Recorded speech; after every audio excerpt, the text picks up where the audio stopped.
Boa noite. Nós estamos, neste momento, no gabinete do presidente da República, no Palácio do Planalto, em Brasília, para entrevistar o presidente Jair Bolsonaro, que concede ao SBT a sua primeira entrevista depois da posse. Boa noite, senhor presidente. Boa noite, obrigado pela oportunidade. Eu peço a Deus que nos ilumine para fazer um bom trabalho para o nosso Brasil. Estão conosco a Débora Bergamasco, repórter do SBT, e também o Tiago Nolasco, igualmente repórter do SBT. Senhor presidente, nós sabemos que a reforma da Previdência é fundamental neste ponto do seu governo, até para viabilizá-lo, né? Porque se a reforma for aprovada, tudo tende a correr muito melhor. Eu queria perguntar ao senhor o seguinte, em primeiro lugar, quando que o senhor pretende mandar, em que data, a reforma para o Congresso Nacional? Eu sei que o senhor está para receber o anteprojeto por esses dias, mas o que o senhor já pode nos adiantar quanto ao formato da proposta do governo? O que nós queremos é aproveitar a reforma que já está na Câmara, começou com o senhor Michel Temer. Vamos rever alguma coisa, e porque a boa reforma é aquela que passa na Câmara e no Senado, não a que está na minha cabeça ou da equipe econômica. E ela interessa para todos nós. Estamos numa situação, mais 2, 3 anos, entraremos em colapso. Nós não queremos que o Brasil chegue à situação que está a Grécia. Agora, todos vão ter que contribuir um pouco para que ela seja aprovada. Eu acredito que o Parlamento não vai faltar ao Brasil a aprovação da mesma. Uma notícia que circulou hoje dá conta de que já existe uma idade mínima aprovada para essa proposta da Previdência de 65 anos para os homens, 63 para as mulheres ou 63 anos para os dois. Isso procede? Olha, o que nós pretendemos fazer, ao você botar num plano a reforma da Previdência, nós passarmos dar um corte até o final de 2022. Essa aqui é uma ideia inicial. Aí seria aumentar para 62 os homens, 57 as mulheres, não de uma vez só, né? Um ano a partir da promulgação e outro ano a partir de 2022. Essa é a ideia. E o futuro presidente reavaliaria essa situação e botaria do próximo governo, 2023 até 2028, né? Passar para 63, 64. Essa é que é a ideia. Que quando você bota tudo de uma vez só num pacote, primeiro que você pode errar, e nós não queremos errar. Mas a oposição, como regra no Brasil, quanto pior estiver o governo, melhor, vai usar os 65 anos para dizer à população que nós fizemos uma tremenda maldade com o povo. Não queremos fazer isso daí. Isso tem a ver muito com o serviço público. Você não pode, por exemplo, você pega o IBGE, né? Você vê nas estatísticas ali, a expectativa de vida no Piauí, 69 anos.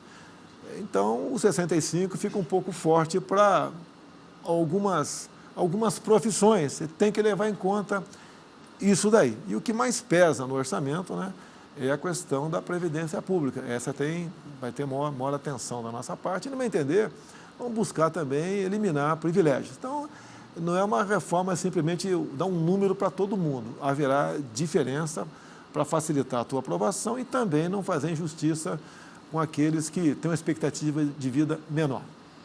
Presidente, boa noite. O senhor citou aí a questão dos privilégios, né? Eu queria saber se o senhor pretende aumentar a alíquota de contribuição previdenciária para os servidores públicos. Olha, eu não pretendo, deixa bem claro isso aí. Eu sei que em São Paulo passou de 11% para 14%.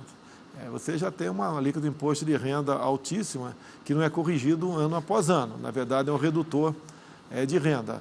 Acredito que não seja necessário fazer isso daí. Então, daqui a pouco, você vai querer que o governo fique com o seu líquido e você fique com aquilo que é descontado parte do governo. Então, eu acho que é injusto essa questão. 11% está de bom tamanho, mais 27,5% de imposto de renda, está de bom tamanho isso aí. Boa noite, presidente. Nascimento, Débora. Ainda falando de Previdência, se diz que a proposta que o Paulo Guedes, o ministro da Economia, vai apresentar para o senhor, apresentaria uma possibilidade de começar a idade do serviço público, do servidor público, um pouco maior do que os trabalhadores do regime geral. O senhor acha viável essa proposta? Como regra, o servidor público, você tira aí o pessoal da segurança.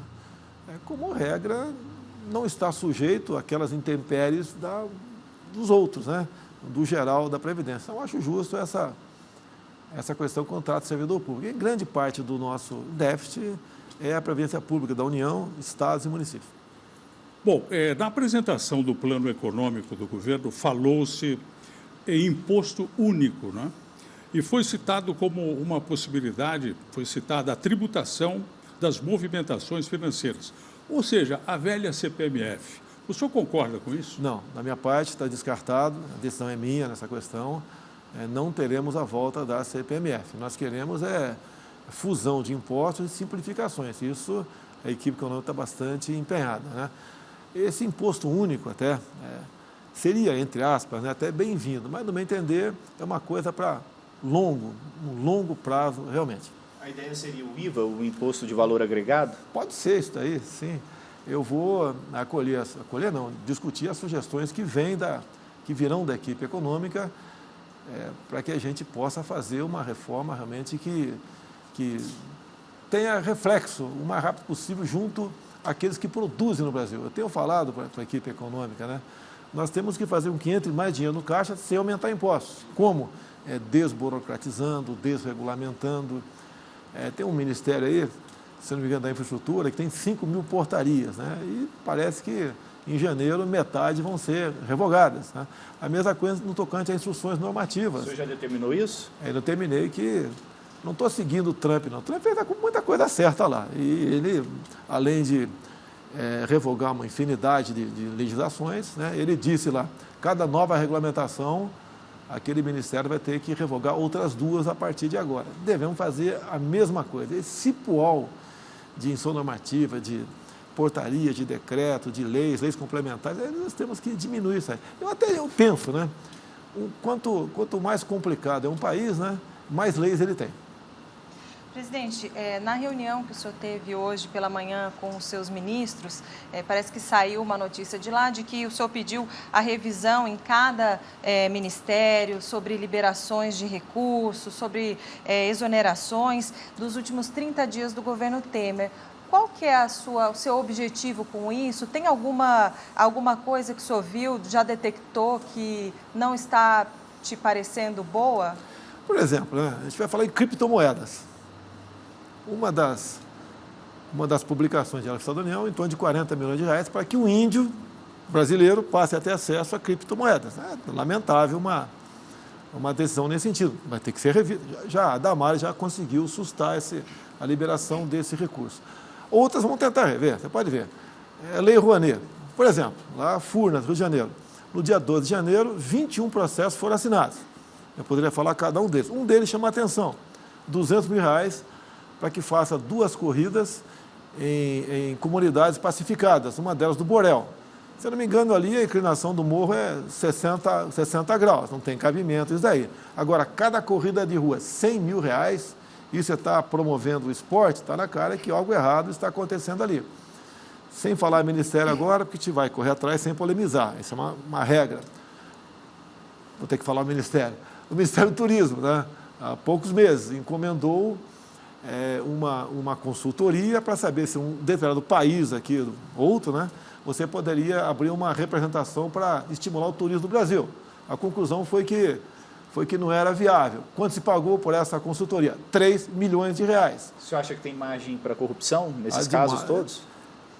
Está na cara que tem muita coisa errada. Eu acho que ninguém, nenhum agente público, ia jogar fora R$3 milhões para fazer uma consultoria que, com todo respeito, qualquer um de nós poderíamos, né, fazer algo parecido com consultas na internet, simplesmente. Presidente, o ministro Paulo Guedes falou em abandonar definitivamente a legislação fascista da CLT. Pode vir aí uma nova reforma trabalhista? O que mudaria para o trabalhador? O Paulo Guedes sabe, já tenho discutido com ele, que os direitos trabalhistas estão previstos no artigo 7º da Constituição e não pode ser mexidos por emenda à Constituição porque estão nas tal das cláusulas pétreas. Ele pretende, como exemplo da última reforma que nós fizemos, facilitar a vida de quem produz no Brasil. Quando eu falei que é difícil ser patrão no Brasil, os sindicatos falam é difícil ser empregado. E eu responderia agora, que não tive a oportunidade de responder, mais difícil ainda estar desempregado. É a situação que está o Brasil. O Brasil é um país de direitos em excesso, tá? Agora falta emprego. Porque quando você pensa em produzir alguma coisa, quando você vê a questão dos encargos trabalhistas, que atrapalha a todo mundo no Brasil, aquela pessoa desiste de empreender. Olha os Estados Unidos, por exemplo, lá não tem quase direito trabalhista nenhum. Não adianta você ter direito e não ter emprego, não ter trabalho. Então a ideia é aprofundar mais ainda uma reforma na legislação trabalhista, sem tirar direito de ninguém, porque você nem pode pensar nisso, porque os direitos estão previstos no artigo 7º. Então, o senhor acha que facilitar vai criar aí para o empresário um estímulo para gerar emprego? Olha, há um número grande de empregados de qualquer empresa que são voltados para defender o patrão dessas questões. Você vê uma coisa que nos complica bastante? Ministério Público do Trabalho. Por exemplo, tem o caso do empresário de Santa Catarina, das lojas Avan, é o Luciano Hang. Tá? Ele fez campanha para mim. O MP do Trabalho chegou à conclusão que ele estava constrangendo funcionários a votar em mim e aplicou-lhe uma multa de 100 milhões de reais. Não tem cabimento. Daí ele manda a sua assessoria, né, de advogados procurar se defender disso e descobre que dos 5 procuradores do MP do Trabalho que votaram, que entraram com ação contra ele, 3 tinham lá nas suas mídias sociais, ele não. Então é politizado o negócio, você não pode ter politização. O MP é bem-vindo, mas quando você entra para o lado da politização, que não passou a ser mais exceção, ficou a ser quase uma regra, eles estão trabalhando contra eles. O senhor acha que a Justiça do Trabalho deveria acabar? Eu acho que qual país do mundo que tem? Tá? Tem que ter justiça comum, tem que ter a sucumbência. Quem entrou na justiça, perdeu, tem que pagar. Até 1 ano e meio atrás, no Brasil, era em torno de 4 milhões de ações trabalhistas por ano. Ninguém aguenta isso. Nós temos mais ações trabalhistas que o mundo todo junto. Então, algo está errado. É o excesso de proteção. É igual um casamento. Se há um ciúme exacerbado de um lado ou de outro, esse casamento tem tudo a acabar. E o governo do senhor vai mandar um projeto de lei, alguma proposta para acabar com a Justiça do Trabalho, então? Isso daí a gente poderia até fazer, está sendo estudado. Em havendo o clima, nós poderemos discutir essa proposta e mandar para frente. Inclusive, nós queremos... Você pode ver, a mão de obra no Brasil é muito cara. O empregado ganha pouco, tá? Mas a mão de obra é cara. Eu costumo dizer, né? É pouco para quem recebe, muito para quem paga, né? Devemos modificar isso aí. Alguém ganha R$1.000 por mês, o patrão está gastando, na verdade, 2.000.